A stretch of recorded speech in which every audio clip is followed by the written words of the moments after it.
En 1948, durante su exilio en Puerto Rico, el poeta Pedro Salinas escribió una serie de ensayos titulados El Defensor. Entre ellos hay uno dedicado al género epistolar en el que hace una defensa y un elogio a la experiencia de escribir cartas. Hoy inauguramos el ciclo Correspondencias, una serie de encuentros protagonizados por cartas de autoras y autores latinoamericanos y con el que desde Casa América Cataluña queremos reivindicar en tiempos de Facebook y Twitter el género epistolar como texto que permite reconstruir la biografía de un creador, acercarse al proceso de gestación de su obra, a sus amistades, sus preocupaciones o sus reflexiones íntimas sobre la política, la sociedad, la literatura y el arte en general. A lo largo de 4 sesiones, una por estación, en este 2019 transitaremos por las correspondencias de Gabriela Mistral, Julio Cortázar, Clarice Lispector y Guillermo Cabrera Infante. Los epistolarios serán también una manera de revisitar la obra y vida de grandes narradores y narradoras de América Latina. El ciclo cuenta con la coordinación de la escritora, crítica literaria y profesora universitaria Ana Caballé, a quien le agradezco que se haya animado a esta propuesta, a acompañarnos. Ana estará con nosotros en cada sesión. Además de sus aportaciones como especialista que es en el ámbito de las biografías, también contaremos en cada cita con una invitada o un invitado especial y especialista en el autor o la autora que corresponda en cada encuentro. En esta primera sesión nos acompaña la poeta, dramaturga y gestora cultural Begoña Ugalde, a quien igualmente le agradezco que se haya animado y le agradezco mucho también toda su dedicación. Y para acabar de acercarnos a esos grandes epistolarios, cada convocatoria vendrá matizada, enriquecida, con la interpretación por parte de actores y actrices de los remitentes y destinatarios de las misivas.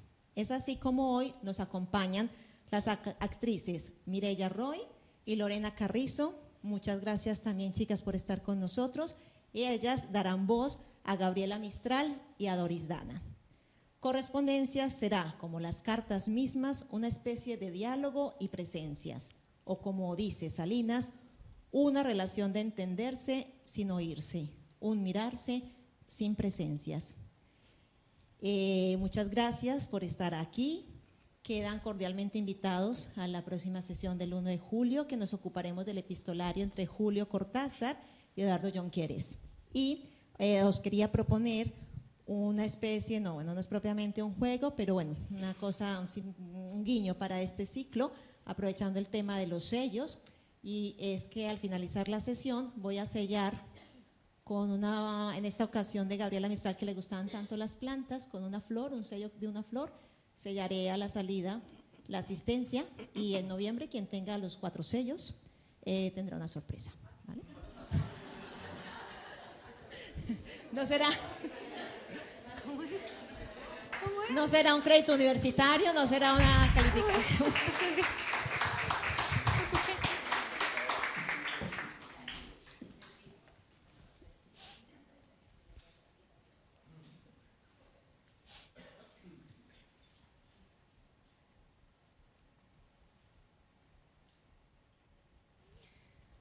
Marzo 19 de 1948. Mi querida maestra, muchas gracias por su cálida y bella carta. Qué alegría me dieron sus palabras. Le escribo esta carta apresuradamente para que usted no quede en duda acerca de su posible visita a Thomas Mann. Ayer le envié a él una carta aérea pidiéndole que me telegrafíe contestándome o que le escriba a usted directamente. Ya que usted piensa viajar pronto, no quiero correr el riesgo de que no reciba mi carta o la del doctor Mann. Por eso, le pido encarecidamente que me envíe su nueva dirección, para que pueda de esa manera enviarle cualquier mensaje. Imposible me sería explicarle lo que su visita a Thomas Mann significaría para mí. Será un gozo para ustedes dos, con que he soñado por mucho tiempo. Mis 2 grandes maestros, mis 2 queridos maestros. Yo también estoy proyectando un viaje a México en mi auto. cuánto me gustaría que nuestros viajes coincidieran. Si así fuera, ¿me daría el gusto de aceptar mi ofrecimiento y llevarla en auto? Hace 2 años tuve el gusto de conocerla, a usted personalmente, en una conferencia que dio en Barnard College, en New York. En aquel entonces, tanto mi timidez como mi deficiente conocimiento del español, así como el temor de agregarme a los que en ese momento se arremolinaban a su alrededor, me impidieron acercarme a usted a saludarla y hablarle algunas palabras. Todavía recuerdo vivamente, con angustia, el sufrimiento que se reflejaba en sus ojos durante esos momentos de prueba. Cuando vea al doctor Mann, tenga usted la bondad de hacerle presente mis afectuosos saludos, tanto a él como a su esposa, Katia. Con mis más cariñosos saludos y agradeciéndole una vez más su atesorada carta. Su amiga, Doris Dana.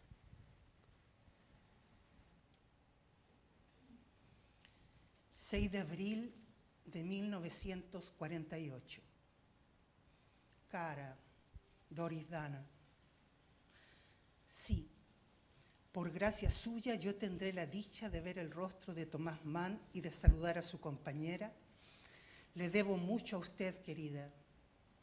Ese viaje nuestro por México sería una fiesta, pero mi itinerario se ha torcido un poco. Yo no sé, querida, cuándo usted viene y es casi seguro que casi no le interesa el trayecto Los Ángeles y Nueva Orleans en auto. El avión me sube la presión y me da mareo. Mucho me gustaría recobrar su rostro por entero. A mi edad, los semblantes se anegan un poco.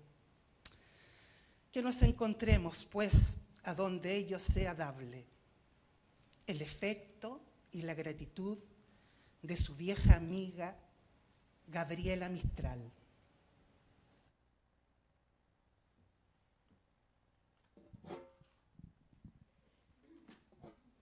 Bueno, buenas tardes a todos.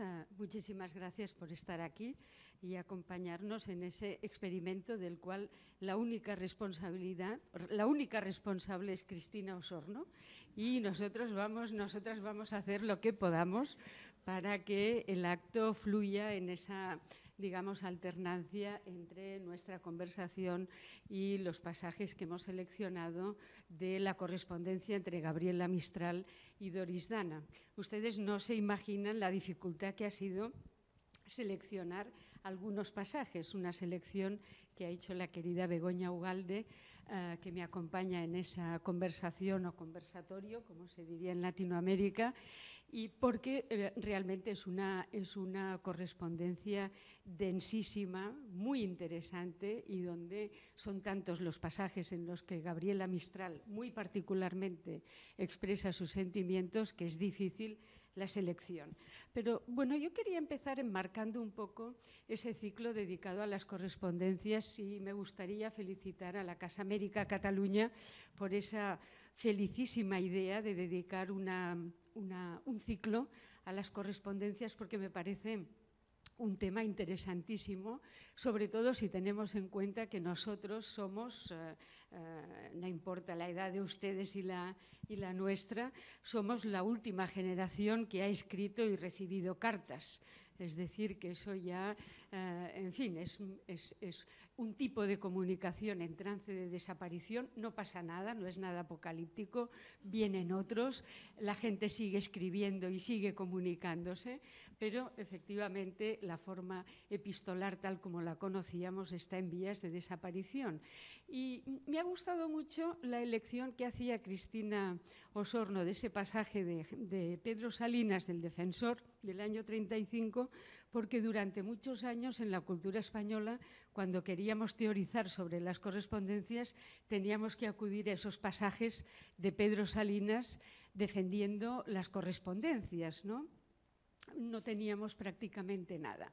Y esa era, digamos, ahí es donde yo querría señalar el énfasis, ¿no? De que en los últimos años se ha producido una emergencia de los géneros autobiográficos. Empezamos con las memorias, las autobiografías y los diarios. Y podríamos decir que el último género al que le ha llegado ese interés, tanto por parte de los editores como del público, como del mundo académico, y la prueba es este ciclo, pues es las cartas y las correspondencias, por varias razones. Una, porque realmente las correspondencias a todos nos puede dar la sensación de que estamos fisgoneando en territorio ajeno, ¿no? Estamos un poco mirando por el ojo de la cerradura y asistiendo a pasiones, sentimientos, estados de ánimo a los que no fuimos invitados, ¿no? Pero, por otra parte, las correspondencias son un territorio muy poco considerado para, digamos, el conocimiento biográfico de los escritores, de los artistas y del mundo de la creación en general, ¿no? Entonces, la verdad es que sin correspondencias, la escritura biográfica, que yo la entiendo como fundamental en cualquier cultura, es muy difícil de reconstruir. De manera que, una vez desaparecidos los autores, realmente las correspondencias se convierten en un tesoro absolutamente de una valía incalculable para comprender los procesos de creación, los estados de ánimo y todo aquello que animó pues, a una obra literaria en el proceso de su producción, recepción, etcétera.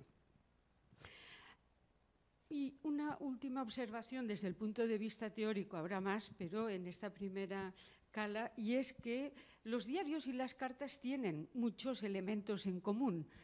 Si se fijan, los dos géneros autobiográficos empiezan con Barcelona, 28 de abril de 2019, pongo por caso, ¿no? Es decir, que son escrituras inmediatas, eso les da un valor absolutamente particular frente a las memorias, pero con una diferencia grandiosa entre el diario y la carta. El diario se escribe para uno mismo, no tiene un interlocutor, un narratario conocido, mientras que la carta está condicionada por la persona a la que se escribe. De manera que podemos tener un mismo corresponsal, un mismo autor o autora de cartas, con registros muy distintos en función del corresponsal a quien le dirige el texto y en función de los intereses y la complicidad que hay entre ellos. Entonces, bueno, de las 4 grandes correspondencias que vamos a tratar aquí, hoy tenemos quizá pues, la más interesante, porque se trata de una correspondencia intensamente amorosa, que probablemente pues, es, en fin, el hueso del melocotón, la joya de la corona de cualquier correspondencia que se precie, porque es aquella en la que la intimidad de los corresponsales aflora de una forma más intensa. Entonces, esa correspondencia entre Gabriela Mistral, escribe mucho más ella que Doris Dana, no sabemos exactamente la totalidad de las cartas cuál fue, pero lo cierto es que cuando se publicó La niña errante y lo publicó la editorial Lumen, fue una sorpresa descubrir pues esos sentimientos apasionados de una mujer de 56 o 57 años que se enamora perdidamente de una muchacha mucho más joven y de un nivel cultural, social, etcétera, muy distinto, ¿no? Entonces, la verdad es que Doris Dana fue una mujer muy reservada en vida.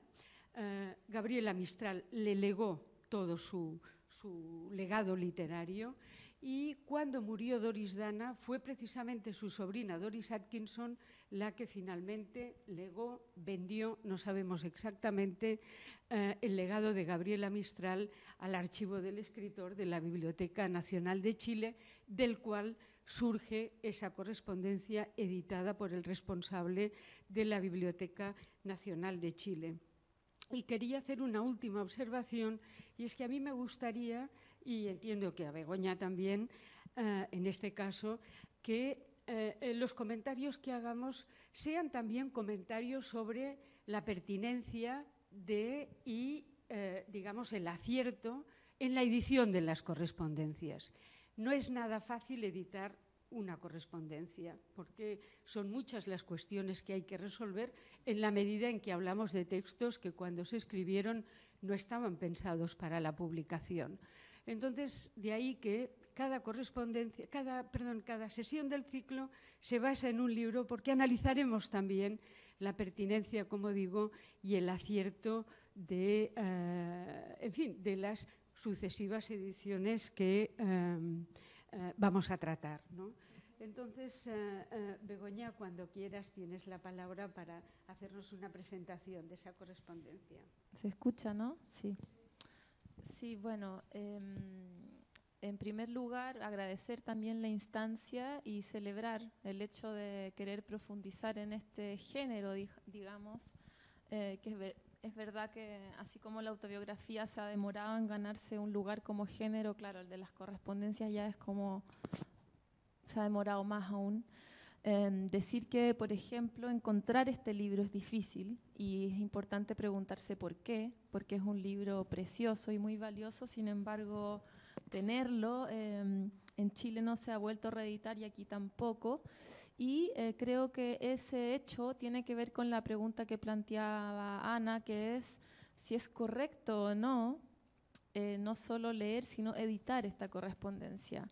Gabriela Mistral, en vida, también, claro, se sabe, fue muy reservada con su vida privada y en el prólogo de este libro se comenta que ella consideraba las cartas como un registro íntimo, como una confesión, y decía que solamente podían mostrarse las cartas de las cuentas de la luz y del agua y poco más, porque el resto todo pertenecía a un género, o sea, a un espacio íntimo. Sin embargo, y lo conversamos con Ana, las cartas tienen la particularidad de que son muy literarias y hay una conciencia de construir un retrato. Ella se construye como sujeto literario en las cartas. Ella se preocupa de plantear preguntas existenciales, son cartas que tienen muchos niveles. Lo que a mí me gustó mucho es que tiene por una parte un registro muy cotidiano donde habla de la alimentación y de cosas supuestamente banales que nos ayudan como a pensar en los hábitos de alguien que escribe, que las personas que escribimos o que intentamos dedicarnos a eso, para mí siempre es muy interesante, o sea, saber cómo sobrevivía esta persona, cómo se cuidaba.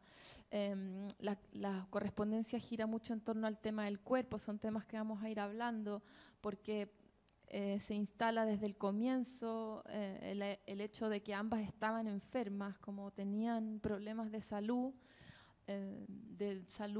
psíquica, espiritual y corporal, y un poco ese es el primer tema que creo que es bonito instalar, o sea, como que en esta, quedó un poco claro aquí con la lectura que las cartas las comienza Doris Dana, ella es como quien da el puntapié inicial a la correspondencia, y el motivo o pretexto, digamos, era que Gabriela Mistral conociera a Thomas Mann, con quien Doris Dana mantenía una correspondencia, no solo con él, sino también con su compañera, y también era amiga de su hija. Entonces, la primera razón era eso, que se conocieran sus maestros, digamos.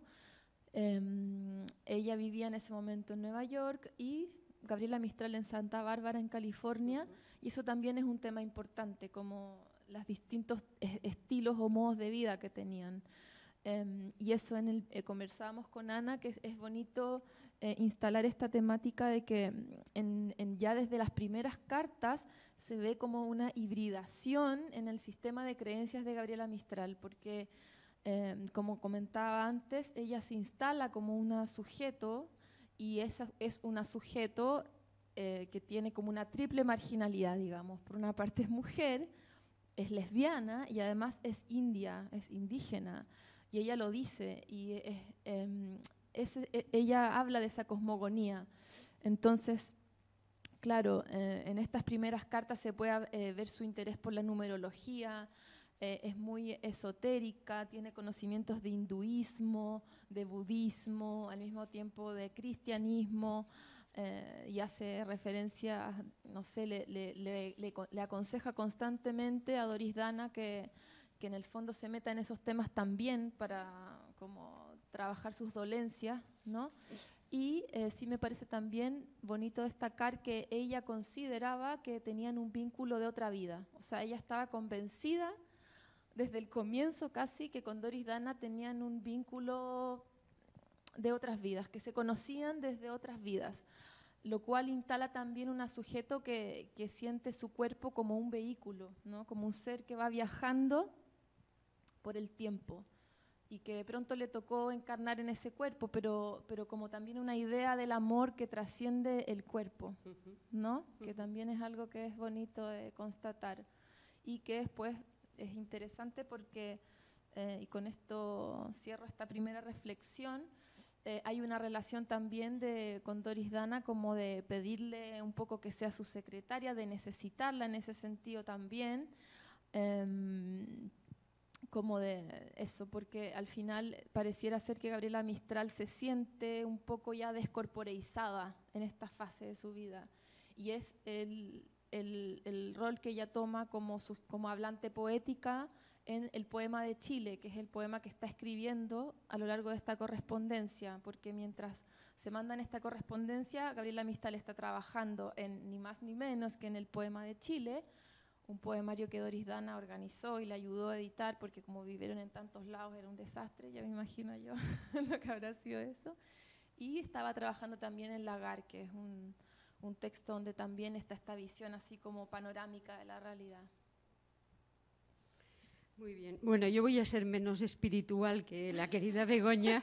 Entonces, en esas primeras cartas hemos visto efectivamente que es Doris Dana la que toma la iniciativa.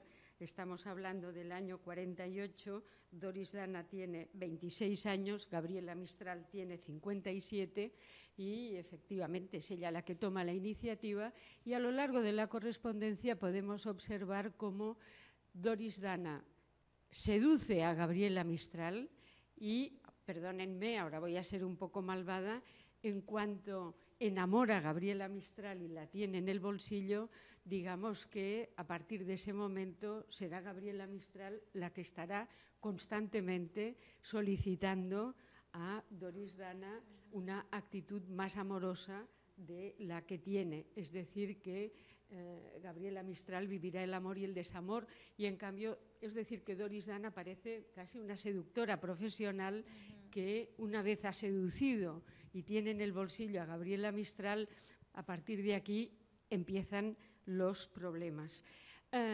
Vamos a pasar al segundo bloque de lectura. Solo una observación, y es que el punto de inflexión en la correspondencia, que no es íntegra porque Doris Dana, antes de morir, eliminó de la correspondencia las cartas que le parecieron menos oportunas o más comprometidas, de manera que tenemos lo que tenemos, pero en todo caso en la carta número 15 se produce el punto de inflexión.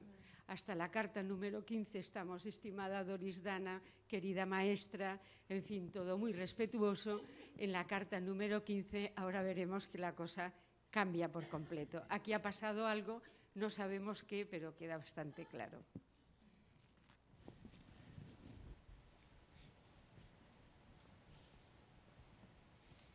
Amor, nada sé yo, pobre de mí, de tus problemas, nada.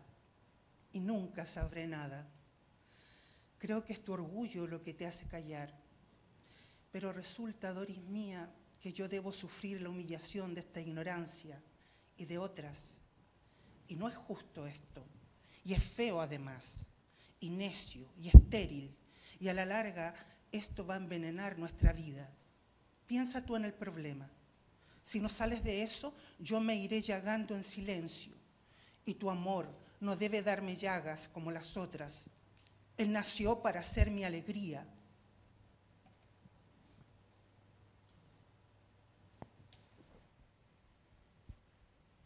Yo no debía escribirte esto en tal estado de ánimo, pero soy arrebatado, recuérdalo, y colérico, y torpe. Por favor, no vuelvas nunca a sufrir así, a padecer por mi culpa. ¿Sabe de una vez, padeciendo así, me das tú una enorme vergüenza de mí mismo? Prométeme esto. Hay en ti, corazón mío, una sagacidad que yo no poseo, cierta sabiduría de tu raza inglesa. Yo no tengo por esto también un profundo respeto que tú ignoras, y hay en mí además la pasión, cierta estimación tan ancha por tu persona, por tus ideas, por tu conducta, que ignoras tú también. Dios mío, y tú allá, tan lejos, sufriendo sin razón verdadera y dañándote el corazón. Es una prueba muy agria, querida mía, la de nuestra separación. Yo sé que no hay torpeza tan grande como separarse. Es posible no verse más y es posible que nuevos intereses del alma penetren en uno de los separados.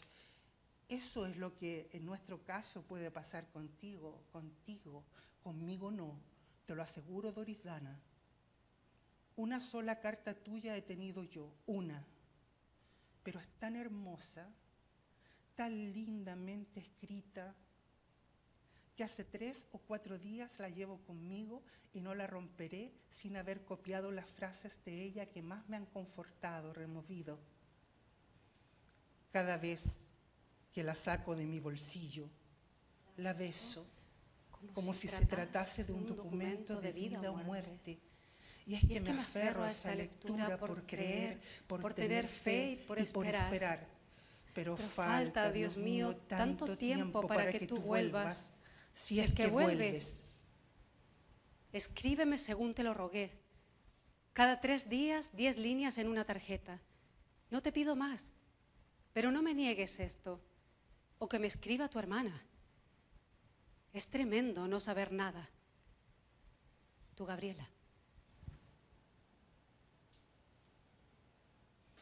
Hace un montón de días, mi amor, que yo vivo hablando sin parar como un fonógrafo. Y tengo por eso la fatiga permanente. Si duro aquí, hay que huir al campo. Yo no resisto a la gente y no puedo echarla. Parece que en verdad no quiero sino un desierto verde, con una sola persona, y hablar solo a esa personita, y oír música, y dormir. Yo solo soy un ser lento que necesita de tiempo para ver, oír, palpar y entender. Nunca tuve inteligencia rápida. En España me dijeron que el Godoy es un apellido que significa gente de gota, es decir, godo, o sea, alemán. Pone encima de eso el indio quechua y las abuelas judías y tienes una combinación de lentitud, de pasión, porque también el vasco es lento de cabeza. Sí, yo creo que tú me quieres como a madre, a hermana y a hija. Esto es todo. Y pienso que yo debo ajustarme a eso y quedarme con eso, que es un bien grande y profundo, y agradecerlo infinitamente. Yo te prometo hacer todo lo posible por corresponder a esas 3 gracias tan anchas y profundas. ¿Es que tú crees que hay un peligro de perderme? Estás loca de atar. Ay, defiéndete de ese desvarío. Date cuenta de que hay entre nosotros algo muy poderoso, un vínculo extraño, que debe venir de otra encarnación. He descubierto vagamente que los 10 años de Europa me trabajaron mucho. Yo no embono ni con Estados Unidos, ni con la vida criolla, no digamos con mi país. Soy, pues, una desgraciada y quiero morirme en Italia y ser enterrada allí con Jean, quien vivió feliz en esa tierra que a nadie hace desgraciada y que por vivir del extranjero no mata niños a causa de la xenofobia. Bueno, solo una observación. Yin Yin es el sobrino de Gabriela Mistral, que se suicida con 15 o 16 años cuando ambos viven en Petrópolis. y realmente pues es una muerte que pesa mucho en la década de los 40 en la vida de Gabriela Mistral.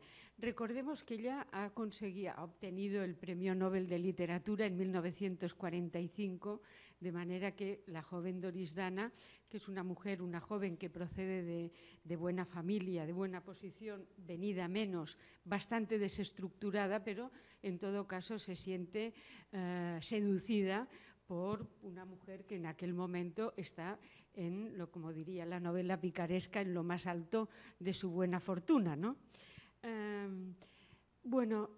Solo estaremos oyendo prácticamente todo el rato la voz de Gabriela Mistral. Es ella la que ahora ya en este momento, absolutamente enamorada de Doris Dana, pues en fin, está sufriendo, digamos, todos los sentimientos derivados del desamor, el distanciamiento y sobre todo la incertidumbre que va a tener permanentemente junto a esta joven. Otra cosa que quería comentar es que en la edición de la correspondencia que lleva a cabo el responsable de la casa del escritor, se comenta que habrán visto ustedes que Gabriela Mistral ha adoptado el nombre masculino, es decir, el sujeto masculino. Habla de ella como hombre. Es evidente que es un cambio de rol que se produce en el momento en que la relación amorosa a ella le hace mucho más cómodo hablar a Doris Dana como un hombre. Pero Segers, en la edición, comenta, pasa de puntillas sobre todo este tema, ahora Begoña lo tratará con más detalle, y lo explica como que Gabriela Mistral quiere reforzar su papel de magisterio con Doris Dana adoptando un sujeto masculino. Evidentemente eso, a partir de las cartas, no se lo puede creer nadie, porque no hay ninguna pedagogía en Gabriela Mistral y solo es cuando vienes, cuando te vuelvo a ver, por favor no me dejes. Begoña, ¿qué opinas sobre esa adopción del sujeto masculino que hace Gabriela Mistral a partir de la carta 15? Sí, bueno, claro, yo había leído este prólogo y tampoco me convenció mucho la interpretación de este señor, entonces le di bastantes vueltas al tema de por qué habla en masculino. Una de mis lecturas tiene que ver con que ella se inscribe en una tradición romántica, porque también pensando en Thomas Mann y en Goethe a su vez, y todo es como esta posición del poeta romántico, ¿no? Que está desgarrado, que busca, que ansía y que está siempre desde como la carencia y la desesperación, como eso por una parte. Ahora también creo que esto no pensaba decirlo, pero bueno, paralelamente a esta correspondencia he estado leyendo, por ejemplo, los libros de Paul Preciado, sobre todo los últimos, donde él, ya a esas alturas él, se posiciona también como un sujeto masculino, insiste mucho en la dificultad de la construcción de esa masculinidad y casualmente insiste mucho en como su obsesión o su amor por Virginie Despentes. Y habla de ella como con una pasión que a mí me recordó la pasión con la que habla Doris Dana en sus cartas, o sea, Gabriela Mistral acerca de Doris Dana. Entonces, en realidad, ¿qué quiero decir con esto? Que creo que Gabriela Mistral tiene que como rearticular cuando hablábamos antes de su retrato, como sujeto, ella no se permite posicionarse como mujer porque es un lugar que está vetado, que una mujer ame a otra mujer, sobre todo en la época. Entonces es una forma en que ella se siente más cómoda. Decir que en Chile, por ejemplo, en el contexto latinoamericano, hasta el día de hoy es un tabú su condición sexual. Gabriela Mistral sale en un billete, o sea, es como una figura mega institucional en el billete de 5 lucas. Pero aún así, estos temas no se hablan, cuando apareció este libro, de hecho muchas personas, y se lo comentaba Ana, negaban esto, era como, ay, pero qué lectura tan retorcida están haciendo, en realidad ella no, como hay una negación constante. Entonces, creo que por una parte es eso, como ella se identifica con un sujeto romántico, y se inscribe en esa tradición, como que se ampara en esa tradición. Y también creo que tiene que ver eso con una máscara literaria, un retrato enmascarado, es decir, tan estudiado por el barroco, neobarroco, etc. Eso, también hablar que esto que también me parece un dato interesante, el hecho de que ella ya como que estaba en el pic de su carrera y también tenía en ese momento muchos deberes consulares, o sea, su vida como que se debatía, o su quehacer se debatía entre su labor literaria, que claramente era lo que a ella le gustaba, y todo el tema protocolar, recibir personas. Entonces me parece también bonito destacar de la carta que leyó Mariela, cómo ella tiene esta fantasía con recluirse, con estar sola, con estar en realidad sola con Doris, que también un poco quería que fuera su secretaria, o sea, que alguien se hiciera cargo de sus temas más pedestres para poder ella dedicarse a su obra, y su obsesión con la búsqueda de un lugar. O sea, en las cartas es muy recurrente esto de plantearle a Doris miles de posibilidades. O sea, vivamos en México, no, ya vivamos en California, no, mejor en Italia. Y así como una verdadera obsesión con el tema del lugar, de dónde estar, dónde echar raíces, que es algo que es una preocupación también como muy contemporánea, ¿no? Como que también nos remite al presente, creo, como esta cosa de la búsqueda de un espacio donde sentirse cómoda porque no encaja, ¿no? Está como en a pesar de que por una parte tiene un lugar muy claro, un rol que ya quisieran muchas poetas hoy en día tener como, no sé, ese espacio ganado, en la intimidad ella se sentía fuera de lugar. Sí, y creo que uno de los aciertos del libro es el título, ¿no? Niña errante, porque efectivamente la cualidad de la errancia, la vagabundez de Gabriela Mistral es continua. Yo creo que es un sujeto en fuga permanente, podríamos decir, y yo creo que en ese sentido ella está convencida de que los cambios de escenario le van a producir una mejor adecuación. Yo la veo como una mujer descentrada en relación a sí misma, de manera que idealiza los cambios, los viajes, pensando que cambiando el escenario encontrará lo que los psiquiatras llaman la homeostasis, ¿no? El equilibrio consigo misma que no encuentra porque realmente ella no soporta la soledad, ¿no? Y sería interesantísimo estudiar la relación con las múltiples secretarias que tiene y, digamos, las enemistades que ella crea entre unas secretarias y otras. Sí, eso también aparece. Sí, y eso es una cosa realmente poco, digamos, poco agradable de leer, la forma en que Gabriela Mistral utiliza unas secretarias contra otras, controlando de alguna manera ella la situación, de alguna manera las manipula, ¿no? Entonces, bueno, una observación, a ver qué opinas tú, Begoña. Nos parece poco afortunado el prólogo y creo que ese es el problema fundamental por el que Gabriela Mistral no tiene la biografía que debería tener, porque claro, si no reconocemos la verdad de los hechos, la biografía no se puede sustentar de la manera necesaria en una biografía actual, contemporánea, ¿no? Pero me parece un acierto que Segers pidiera a Doris Atkinson un retrato de Doris Dana de la que no sabríamos nada, y ahí con esa franqueza anglosajona tan admirable, Doris Atkinson habla de su tía diciendo, bueno, mi tía era una maníaco depresiva, es decir, era una persona con problemas mentales, los tuvo toda su vida, y además hija de alcohólicos y ella misma alcohólica, es decir, que era una mujer psicológicamente muy complicada. Y realmente Gabriela Mistral se mete ahí digamos, en un avispero psicológico, porque ella, pensemos que muere en el 57, de manera que está con Doris Dana 9 años, los últimos 9 años de su vida, y en un ahí permanente, ¿no? En ese sentido.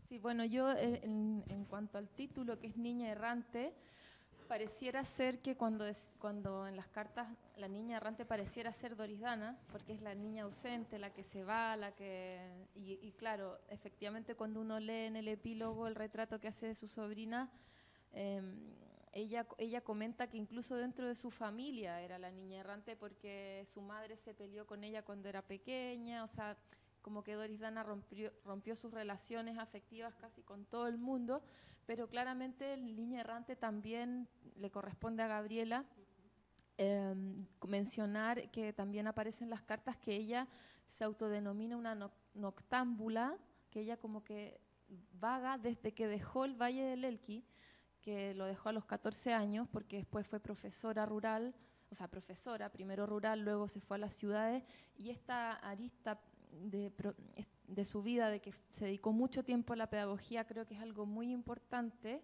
para entender también al personaje, su relación con el lenguaje, su relación con los niños y las niñas, la cantidad de rondas y tal que ella compuso, y que también un poco la legitimó, porque fue a partir de eso que José Vasconcelos, que era en ese momento el ministro de Educación en México, la invitó a participar de la reforma educacional, y después de eso digamos que ella nunca volvió, o sea, después de esa salida, nunca más ella volvió a vivir en Chile, y en ese sentido yo tenía ganas de comentar que, claro, el Valle del Elqui, no sé si alguien aquí ha tenido el gusto de conocer ese lugar, es un lugar muy especial, porque su geografía es muy especial, o sea, tiene uno de los cielos más despejados del mundo, está lleno de observatorios y tiene una geografía muy de contraste. O sea, abajo, yo quiero decir que nunca había entendido bien algunos poemas de ella hasta que los leí en ese paisaje donde abajo es verde porque corre el río y arriba es un desierto.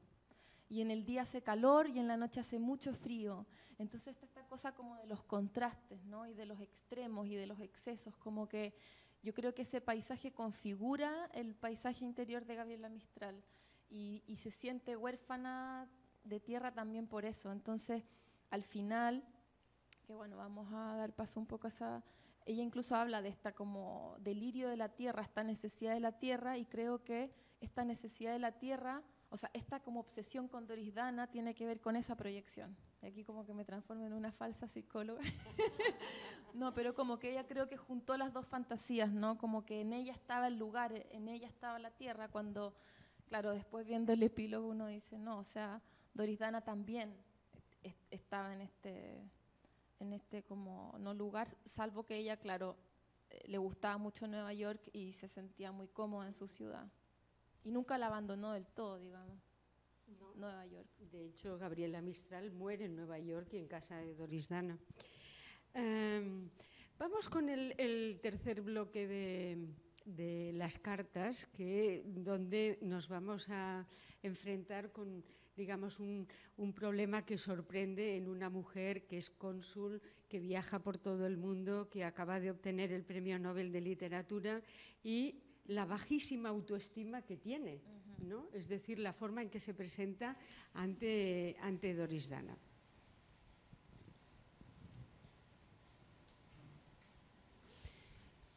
Vida mía, no sé qué debo decir sobre tus preguntas respecto a dónde podemos ir. Sobre todo quiero tu felicidad. No sé si de veras tú podrías ser feliz en Nueva York. Yo tengo muchas faltas, chiquita, muchas faltas. Yo no soy nada.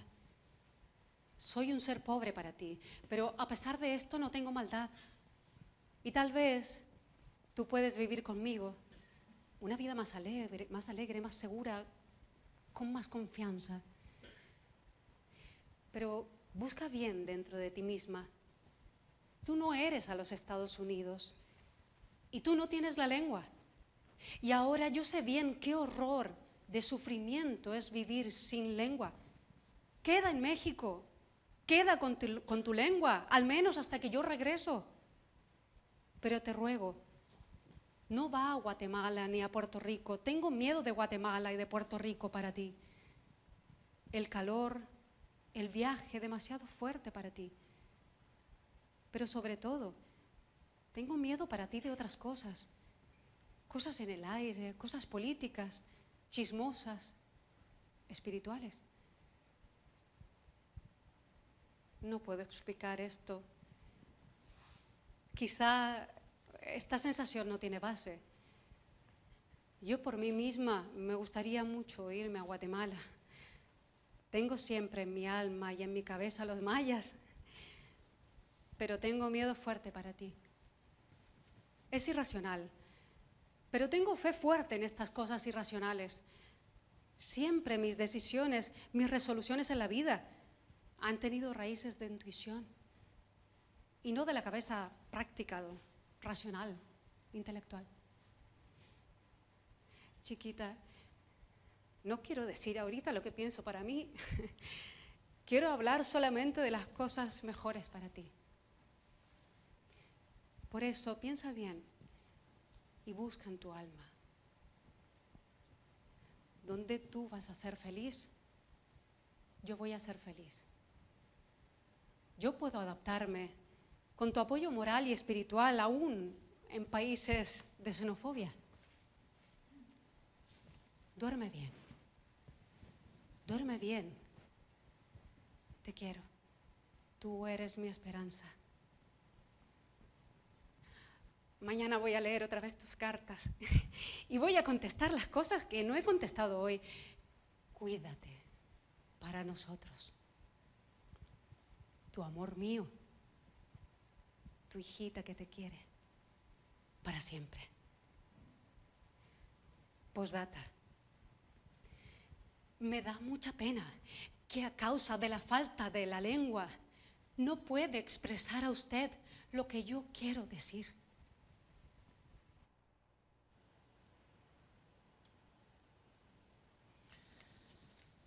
Doris mía, yo tengo que hablarte claro. Entiendo que te mueras por tus asuntos editoriales. Yo deseo que tus hermosos cuentos lleguen a mucha y fina gente. Pero quiero decirte esto muy en serio. No te des fatiga alguna por dinero. Después de haber estado tan grave, el dinero es la caca del diablo. Él no da la felicidad, vida mía. Y como veo que tú no haces nada por ti misma, quiero tenerte a mi lado para verte comer y dormir y curarte.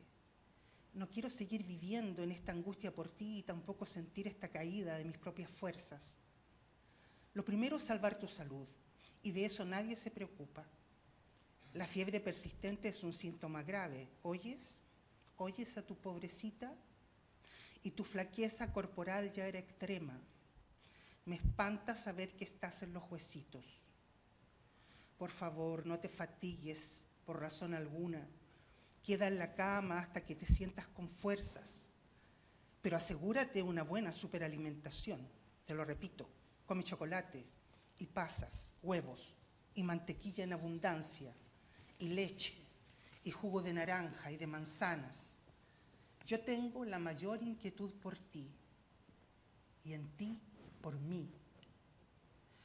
¿Por qué, dime tú, eres tan reservada, cerrada para mí, casi extranjera en cuanto se refiere a tus problemas y a tus conflictos? Esto no puede seguir así, Doris mía. Esto es serio. Esto me duele mucho.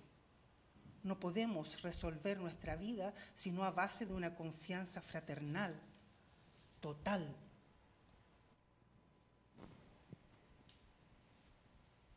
Mi amor, hoy me fui por primera vez para ver el cielo, los árboles de la Universidad de Lyon y el río Hudson, el río de colores sutiles que corre al mar.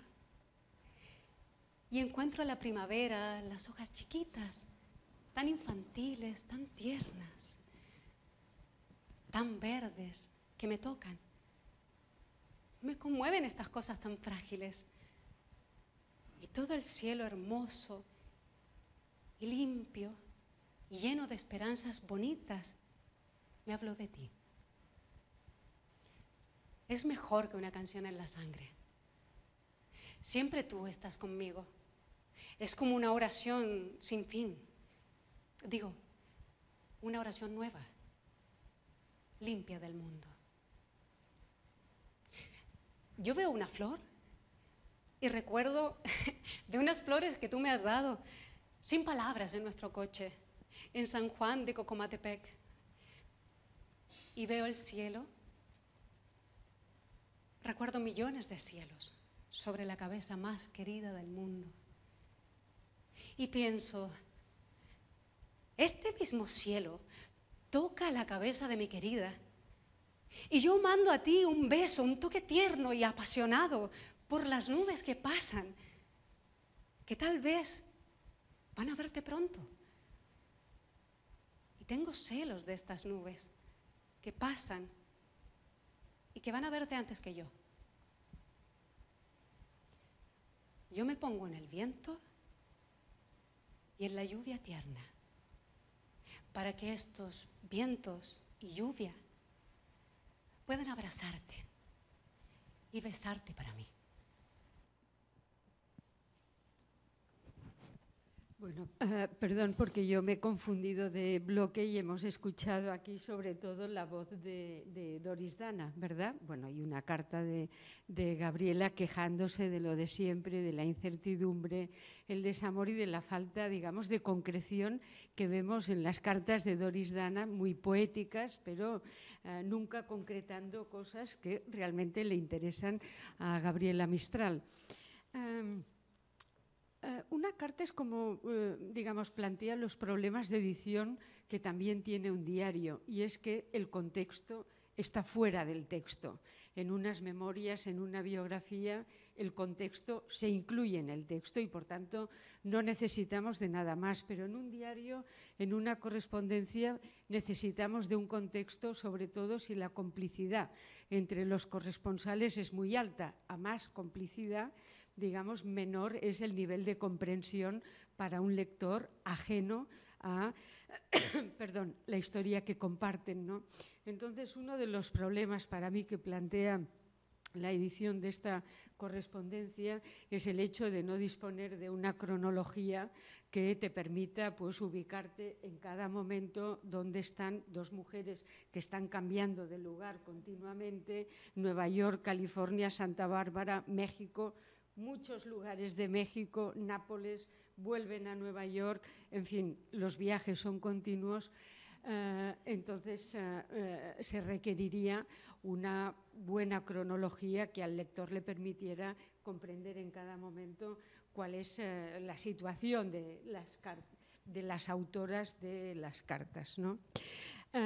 Habrán visto que Doris Dana no maneja el castellano muy bien, ¿verdad? Pero, en fin, tiene algunas dificultades que, bueno, las actrices han pedido que lo aclaráramos para que no pensáramos que los errores eran suyos, sino que son de pequeños problemas que tiene Doris Dana. Begoña. Sí, bueno, me pareció importante incluir este fragmento, o sea, esta última carta de Doris Dana, porque, bueno, es una de las pocas cartas que aparece, pero además es una carta que me parece singularmente poética. Es más larga, no la pusimos entera, pero es una carta muy lírica y da cuenta también de su talento literario. Está escribiendo no en su lengua y, sin embargo, escribe muy bien, muy bonito. Y esto creo que es importante también para pensar en su relación, porque Doris Dana también tenía una ambición literaria. Ella escribía. Y de hecho creo que una de las problemáticas que se plantea en esta relación es que Gabriela Mistral siente culpa de robarle tiempo, que creo que es algo muy interesante de pensarla, o sea, como sujetos que escriben, porque claro, ella la quería como su secretaria, ¿no? Y le dice, te prometo que te voy a dejar escribir, voy a irme unas horas al día para que tú hagas tus cosas. Y es divertido también que en el epílogo la sobrina cuenta que Doris Dana no le gustaba para nada hablar de este tema, decía que apenas ella le empezaba a preguntar, ella se cerraba, pero que tuvo, sobre todo al final de su vida, ciertos momentos de apertura, y decía que, claro, cuando ya vivían juntas, ella se iba a pasear por el jardín y veía de pronto que Gabriela Mistral la estaba espiando. O sea, había un tema ahí también con los espacios y los tiempos, y creo que es una problemática importante para todas las personas quienes escriben, porque pensando en que ella era mucho más joven y que claramente no tenía un lugar ganado como Gabriela Mistral, esa cosa de eso, como esa fuga de ella, también se puede, yo creo, interpretar como la necesidad de defender un lugar y un espacio para poder dedicarse a lo suyo. Y finalmente, claro, ella se dedica más que nada a la obra de Mistral y a recopilar sus textos y cumple una labor importante en ese sentido, ¿no? Entonces, por eso también creo que es bonito que aparezca esta carta, porque podemos ver un poco el estilo de Doris Dana, que es muy poético. O sea, las cosas que le dice, yo entiendo que se haya enamorado tanto, porque, o sea, le dice cosas muy bellas, ¿no? Que le tiene celos a las nubes, que la van a ver antes. Más allá de si ella ya ha sentido eso o no, ella puso eso por escrito y creo que tiene valor por eso, ¿no? No sé si compartes esa apreciación. Sí, sí, realmente es más poeta escribiendo Doris Dana que Gabriela, que está más urgida por cuestiones, digamos, que la dominan, ¿no? En eso en fin, es verdad. Uh-huh.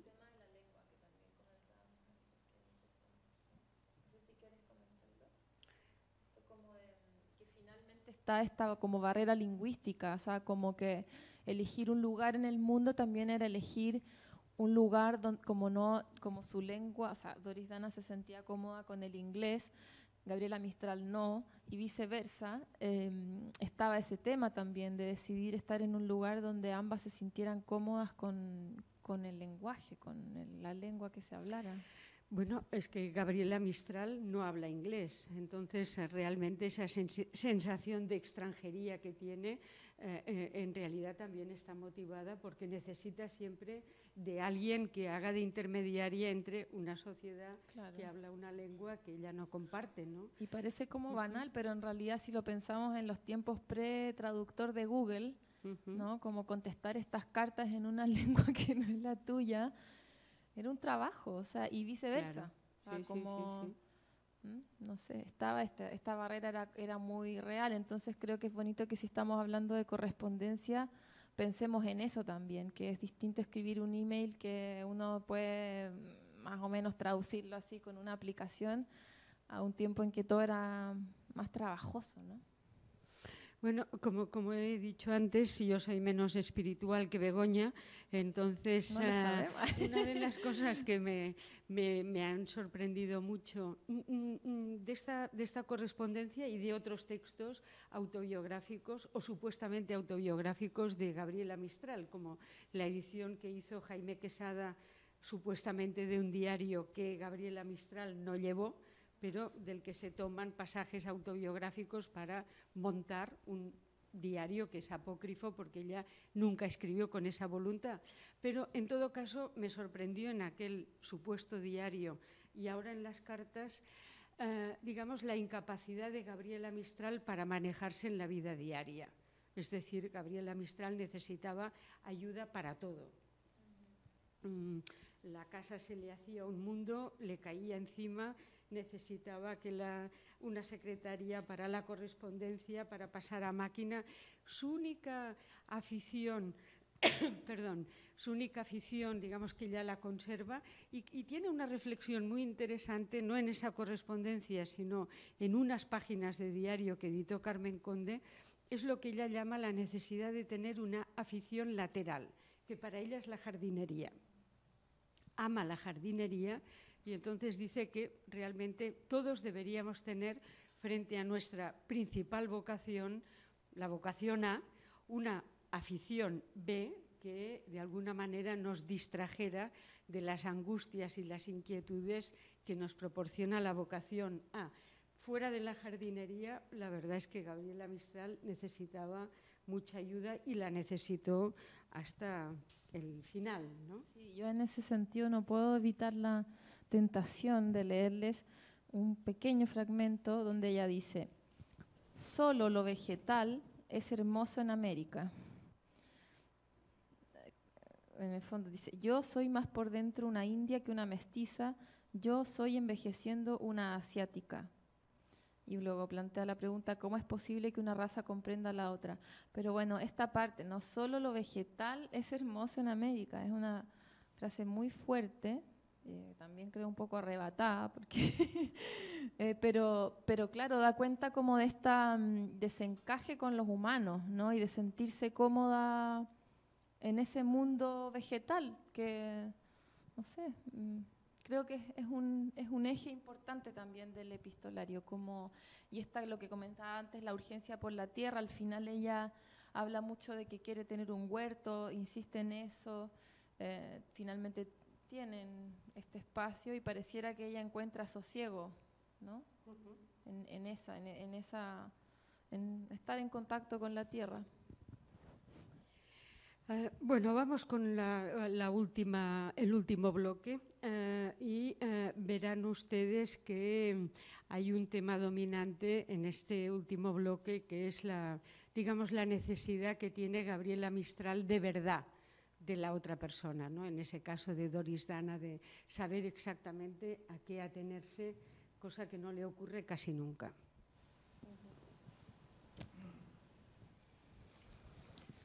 He sido un animal hablándote duramente a causa de los celos. Recuerda siempre que el español es una lengua muy brutal y recuerda también que nuestras razas son muy diversas. No sufras por mis palabras. ¿Por qué tú no sabes aún hasta dónde yo te quiero? Voy mañana a un pueblo a ponerte esta carta. Las que tú dices haberme mandado no llegaron. Hace 10 días que no sé de ti. Y lo he pensado todo, hasta que pudieses estar muerta. Todo menos que no me escribieses esas 10 líneas. Lo único que no entiendo en tu caso es que te fallara la veracidad que hay en tu naturaleza. No has tenido el coraje de la verdad. Y con un criterio de enfermera has preferido engañar a tu enfermo. Mi demonio es el rencor, pero el tuyo es el desprecio. El amor para el americano es una especie de camaradería, pero no una entrega ni una aceptación de los defectos del otro, y mina mi paciencia con esas fallas. Tu psicología es cabal para la gente de tu raza, pero ello ha errado enteramente con este ser elemental, sin matices, y brutalmente sincero, que llama al pan pan y al vino vino. Te engañaron mis horas y mis días de sonambulismo. Yo recobré por unos meses contigo mi fe en lo humano. Yo creí, yo confié, yo me di. La caída ha sido tremenda. Necesito ahora rehacer mi espíritu y también mi cuerpo. Así, en soledad y en silencio. No intentes tú, con esa piedad que en ti reemplaza al amor, rehacerlo, rehacer lo dañado y surcir lo roto. Yo no sirvo para esa clase de manipulaciones.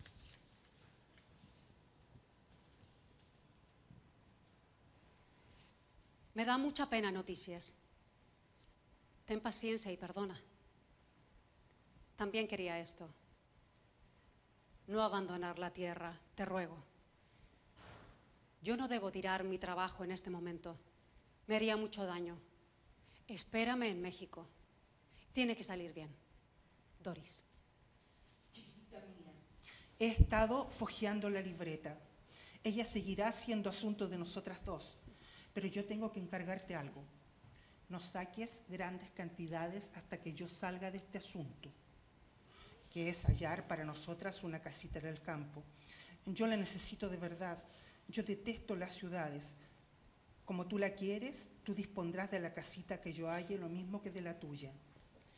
Tú habrás observado que yo no escribo nada que valga la pena en las ciudades. Yo deseo que tú tomes todo el dinero que necesites para vivir, especialmente para tu médico y tus medicinas. Lo último debe ser para ti lo principal.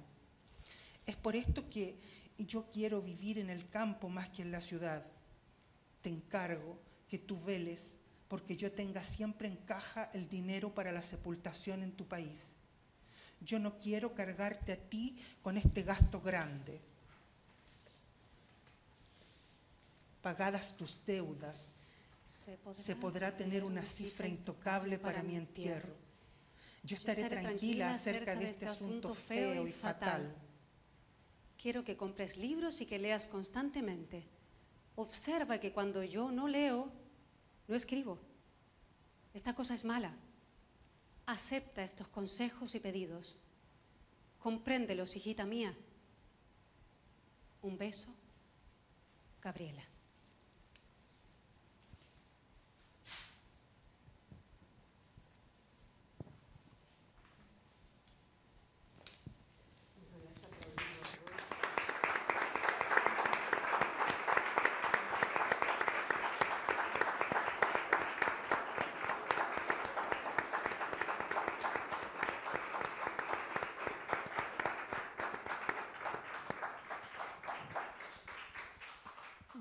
muchísimas gracias a Lorena y a Mariela por esta magnífica interpretación de las cartas, que no es nada fácil porque son pasajes interrumpidos y por tanto es más difícil darles un sentido, ¿no?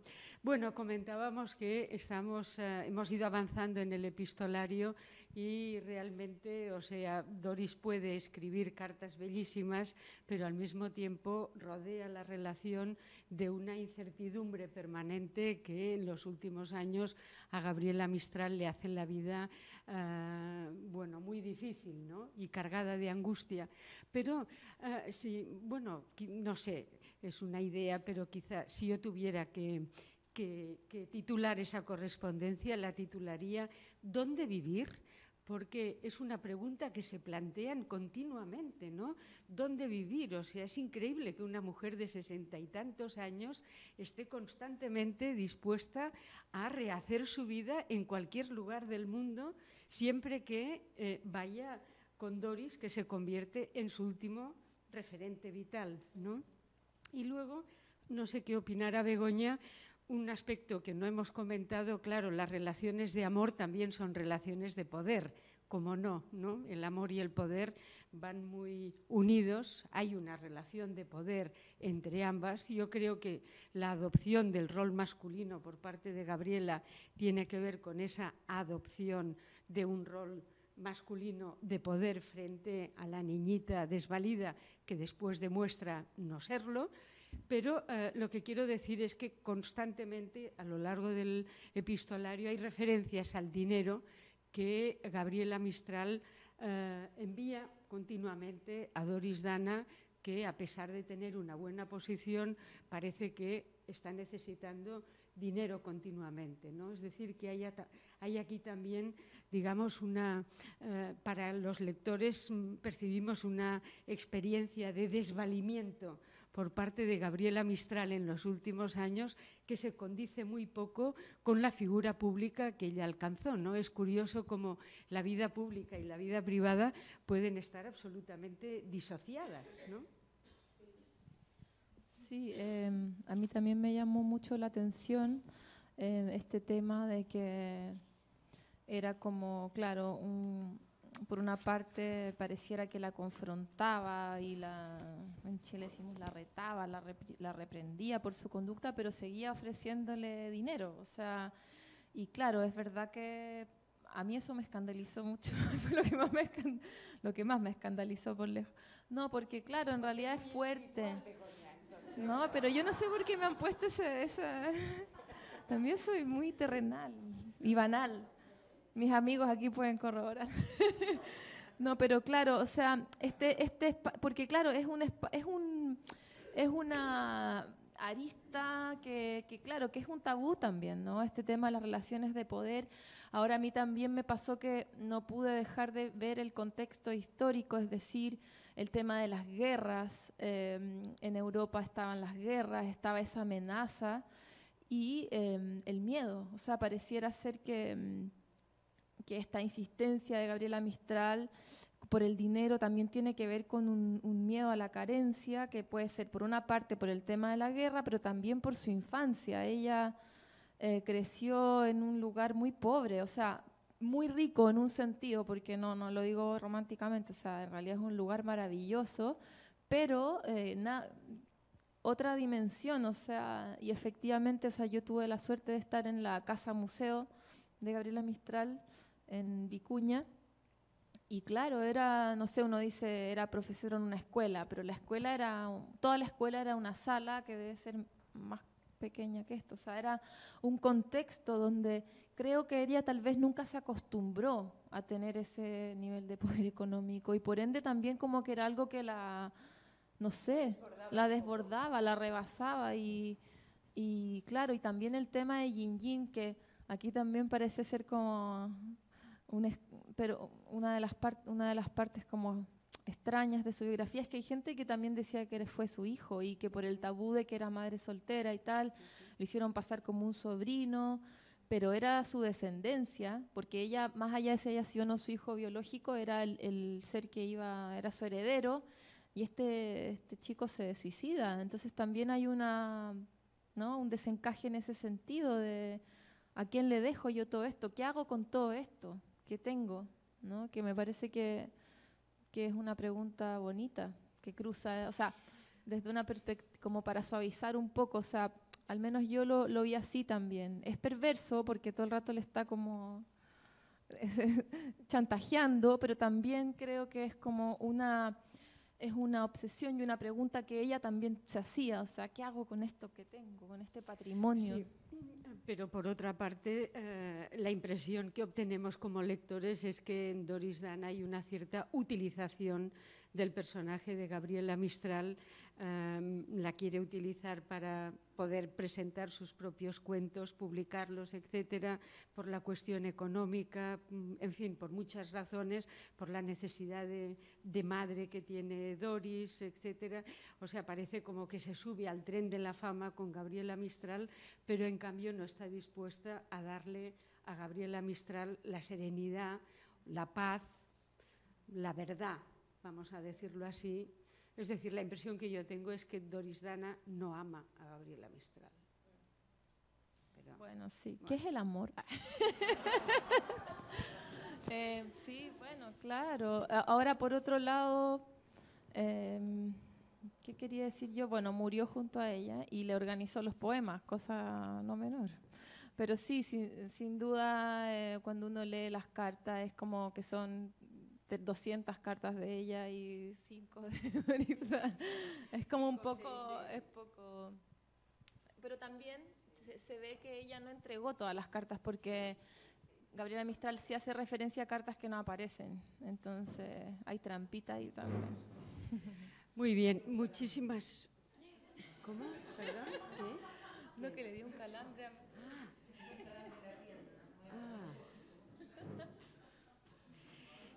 Bueno, pues en fin, ese calambre nos da pie. Muchísimas gracias, pero nos gustaría, no sé, podemos abrir un coloquio breve, ¿no? Por si alguno de ustedes quiere intervenir antes de cerrar esta primera charla del ciclo. Paso el micrófono. Gracias. Yo veo a Gabriela Mistral muy humana, o sea, todos en cuanto nos pongan una lupa nos salen los piojos, los arañones, etcétera, las costras, nadie se salva, ¿no?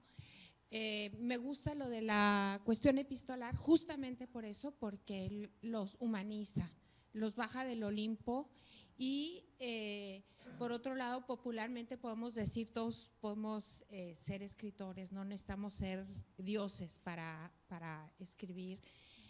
Ni el premio Nobel nos va a dar todo el interior que no tenemos, porque finalmente es algo accesorio. Pero en cuanto a la personalidad de Gabriela Mistral, más que pensar que ella tomaba, digamos, características masculinas para dominar, yo pienso que era un hombre con un cuerpo de mujer. Y si ella es un hombre con cuerpo de mujer, es auténtica esa manera en el contextualizándola. Me parece que es auténtica, ¿no? No es que esté manipulando ahora con características aparentemente masculinas o que se dan masculinamente, sobre todo relacionadas con el poder y la dominación, sino que realmente era un hombre con un cuerpo de mujer. No sé qué piensan ustedes. No, es difícil responder, pero a ver, ya que me pusieron esta etiqueta de ser espiritual, me gustaría recordar el tema del poema de Chile, porque en el poema de Chile, que es un libro increíble, ella no es un hombre ni una mujer, es un espectro que recorre Chile como de norte a sur en forma incorpórea. Entonces, eso por un lado, como que también es bonito. Yo había tomado algunos apuntes acerca de la relación que tiene ella con el cuerpo Se ve que sabía de medicina china, por ejemplo, le habla, porque ella insiste mucho en las cartas de decirle a Doris que se cuide, que no viaje en avión por su problema al corazón. Piensa y escribe mucho acerca del cuerpo. De hecho, le habla del hígado, le dice que en la medicina china el hígado es muy importante, le habla del hígado, de las pasiones del hígado, insiste mucho en el tema del cuerpo, pero a su vez, cuando escribe, digamos que como que se desencarna un poco. Ella tenía un tema fuerte, bueno, al final se unió a la orden franciscana, le interesaban mucho los animales y digamos también un poco, no sé, me atrevo a decir el tema del ascetismo, de cómo trascender el cuerpo, ¿no? Entonces, no sé, creo que más allá de si ella se sentía hombre o mujer, era un ser muy especial y de hecho lo dice, soy un ser lento. ¿Cómo más dice? Soy un ave exótica, soy un ser torpe. Se sentía, como decimos en Chile, un bicho raro. Y eso es importante. Y creo que también para quienes escribimos, tú Carmen, que también escribes, creo que es bonito identificarse con eso, ¿no? Como sentir que que uno es un bicho raro y que en realidad es normal también ser un bicho raro. A mí me ha gustado mucho eso que ha dicho usted porque quizá, por ejemplo, el momento en que tienen una relación amorosa, Gabriela Mistral se siente más libre para ser ella misma y, por tanto, adoptar ese papel masculino con el que ella se siente más identificada. Y es la intimidad la que se lo permite. Está muy bien. Buenas noches. Primero, felicitar lo que han hecho. Ha sido fascinante y estimulante. Totalmente, totalmente. La dinámica ha estado magnífica. A mí me sucede cuando leo correspondencia que hay un cierto cinismo que surge en mí. Y mi cinismo tiene que ver en la sensación, cuando leo correspondencia de Van Gogh, o de Ribeiro, o de Palma, que hay una visión en quien hace esta correspondencia, siendo un artista o un escritor, de cierta trascendencia y una conciencia, no directa, pero quizá indirecta, de que estas cartas en un momento serán públicas, si bien se van construyendo en la intimidad. Sobre esa idea me surge una consulta para ustedes, y es, luego de haber disfrutado las cartas y ustedes haberlas leído, ¿qué valor diferencial y qué aspectos en particular nos aportan las cartas de Gabriela Mistral al gran panorama de la tradición epistolar en español, en castellano? ¿Qué sienten que la distingue y suma a estos estudios todavía tan recientes de la correspondencia? Gracias.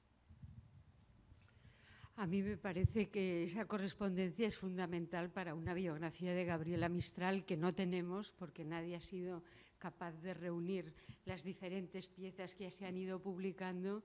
Entonces, la veo una pieza fundamental.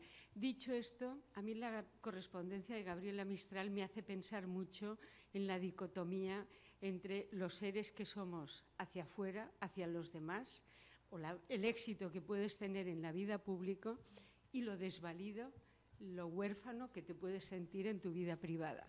Esa correspondencia es un desvalimiento absolutamente, digamos, desarmante, ¿no? Y en ese sentido, yo creo que si Gabriela Mistral pensaba que esa correspondencia podía ser pública, digamos, como estrategia, realmente la pone a ella muy al descubierto y me parece admirable.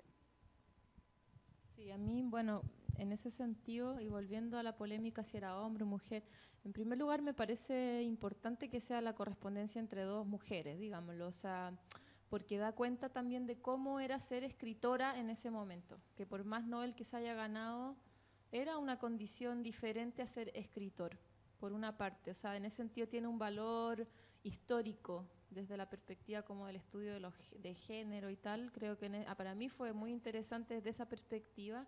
Y por otro lado también creo muy interesante el panorama político que se plantea, porque esto de que yo coincido en que hay una conciencia de que esto puede ser publicado y no solo publicado, sino difundido y como... Por momentos también sentí que tenía un tono hasta medio panfletario y me pareció potente en ese sentido que ella reivindicara su raíz indígena, pensando en que se ganó un Nobel, en que dialogaba en esos estratos, ella le interesaba recuperar esa cosmogonía, esa forma de estar en el mundo, y creo que hoy día, y esto ya es de mi cosecha, es muy importante reivindicar esa cosmogonía, porque el mundo, porque su relación, insisto, con la naturaleza, su conexión profunda con la naturaleza, de entender la naturaleza no como algo estético, sino como que ella es parte de eso, tal vez más parte que del mundo humano y de la civilización. Ella detesta, por eso al final está esta carta que ella detesta las ciudades, ya no quiere saber más con este tema de la civilización, y después de haber como gozado de lo más sofisticado, digamos, no le interesa, ella quiere volver a la tierra, y creo que hoy día ese discurso tiene como mucho peso y vigencia y urgencia e importancia, y sí, vamos con el ecofeminismo. ¿No? Muy bien, pues muchísimas gracias. Nos vemos en la sesión siguiente si lo consideran oportuno. Cristina, ¿quieres añadir alguna cosa? No, esto simplemente muchísimas gracias a ustedes por el experimento, pues saben que esto es un experimento, pero creo que aprueba, ¿no? Y nada, quien quiera que le sellemos su asistencia, los que no estaban al principio, y el 1 de julio nos vemos con Julio Cortázar. También invitarles este jueves Ida Vitale, Premio Cervantes 2018, la tendremos aquí ofreciendo un recital poético, ¿vale? Muchas gracias.